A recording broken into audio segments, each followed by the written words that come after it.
Can artificial intelligence help us answer one of humanity's oldest, biggest questions? Does God exist?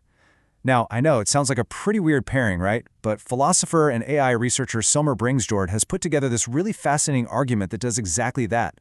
So in this explainer, we're going to break down his case, step by step, and see how cutting-edge tech might just shed some new light on an ancient mystery.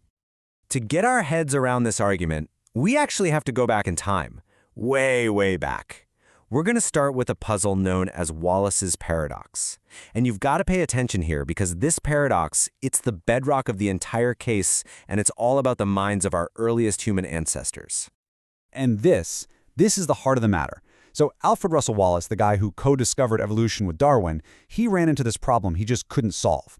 Our hunter-gatherer ancestors, they had the same big, powerful brains that we do today. But what on earth did they need them for? Seriously, their daily struggles just don't seem to line up with the incredible intellectual hardware they were walking around with. This slide just lays the whole paradox out so clearly. On one side, you have the daily grind of a hunter-gatherer. I mean, it was incredibly tough, for sure, but the thinking involved was pretty concrete, right? It's all about the here and now. But then on the other side, you have the hidden potential of that exact same brain, and it is just staggering. We're talking about the power to invent calculus, to understand the concept of infinity, to write symphonies. There is this massive, mysterious gap between what the brain needed to do to survive and what it could do. The author, Bringsjord, he just puts it so plainly. For huge, massive stretches of human history, this deep intellectual power was just sitting there, dormant. It didn't offer any obvious survival advantage at all. And from a purely evolutionary point of view, that makes absolutely no sense. How did it get there and why? That's the mystery we're trying to figure out. So how can we even begin to measure this cognitive overkill? Well, this is where the whole argument gets really interesting. The author brings in a totally modern reality check. He uses the field of artificial intelligence as a kind of yardstick to measure and make sense of the different levels of intelligence we're talking about.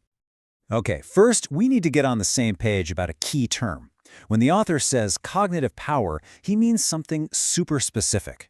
It's not just being smart. It's about the complexity of reasoning a mind is capable of. You can think of it like the grammar of a language. A simple grammar can only make simple sentences, like find food. But a more complex grammar, well, that can handle abstract ideas like justice or infinity. It's a way to measure the absolute ceiling of a mind's potential. So using this idea, the author sets up 3 key levels, or tiers, of cognitive power. At the bottom, you've got PHG. That's the brain power a hunter-gatherer needed just to stay alive. In the middle is PAI, the power of today's artificial intelligence. And then, way up at the top, you have P infinity. That's the kind of powerhouse intellect you need for crazy stuff like inventing calculus or truly grasping the concept of infinity. Now here's the first critical move in the argument. The author claims that AI is on a clear path to matching those practical survival skills of a hunter-gatherer. You know, we can already imagine robots that can forage, track, and coordinate with each other.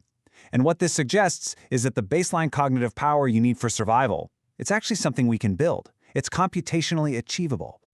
And this gets us right back to the core of the problem. If AI can, eventually, handle all the survival stuff without that top-tier P-infinity intellect, it really highlights that our highest mental abilities are this huge surplus. It is pure cognitive overkill, a feature that just isn't explained by the daily pressures of natural selection and survival of the fittest. Okay, so we've got the pieces on the board. We've got an ancient paradox, and we've got a modern AI yardstick.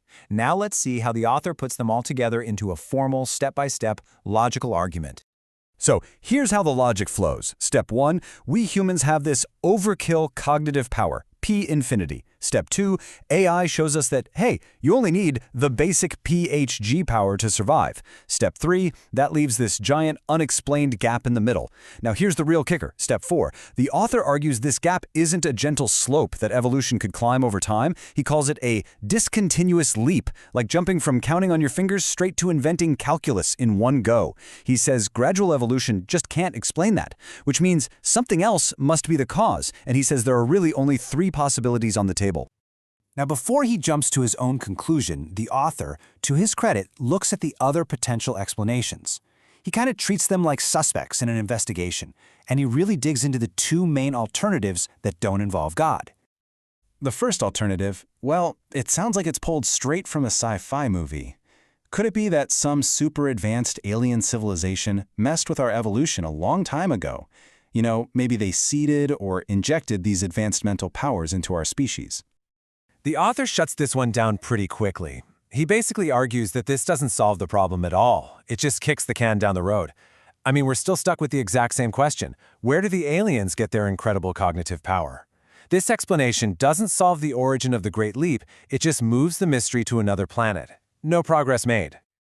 All right, the second alternative is a bit more down to earth. The idea is maybe there's some kind of natural force or physical process out there that we just haven't discovered yet, and that is what caused this sudden cognitive jump in humans.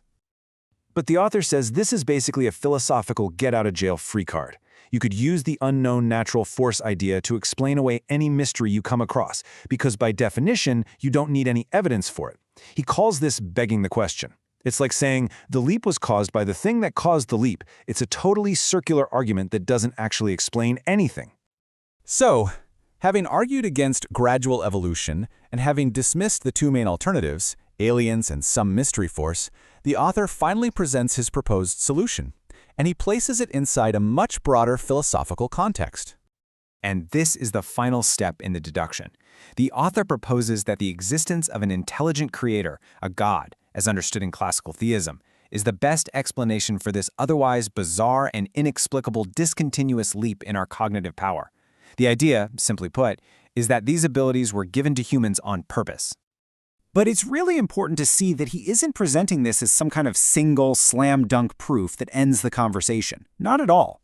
Instead, he sees it as just one piece of a much larger puzzle, part of what you'd call a cumulative case.